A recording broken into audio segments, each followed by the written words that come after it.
Doktor, endi bu yoq qanaqa bo'larkin? Operatsiya yaxshi o'tarmikin ish qilib? Zo'r bo'ladi hammasi. Hali ko'rmagandek bo'lib ketasiz. Faqat borib to'lovini qo'ying-da tezroq. Bo'ldi, tushundim. Doktor, hamma to'lovlarni qildim, analizlarni ham topshirdim. Operatsiya yaxshi o'tadi. Endi bu yog'i 50 ga 50. Meditsinada kafolat yo'q. Peshonada borini ko'ramiz. Voy, bunga hali narkoz qilinmagandiyu hushidan ketib qoldi.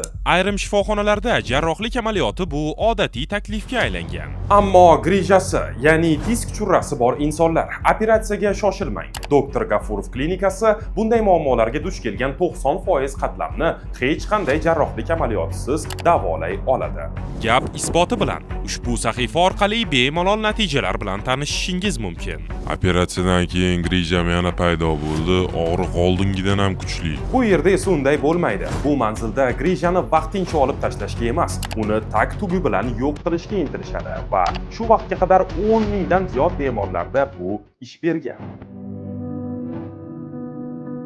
Sizda ham disk churrasi, suyaklar sinishi, bo'g'im og'riqlari bilan bog'liq muammolar bo'ladigan bo'lsa, operatsiya stoliga yotishga shoshilmang. Ikki filialdan biriga keling va analiz javoblariga qarab o'z dardingizga hech qanday jarrohlik amaliyotisiz ham davo topishingiz mumkin. Qanday qilib degan savolga keyingi video orqali javob beramiz.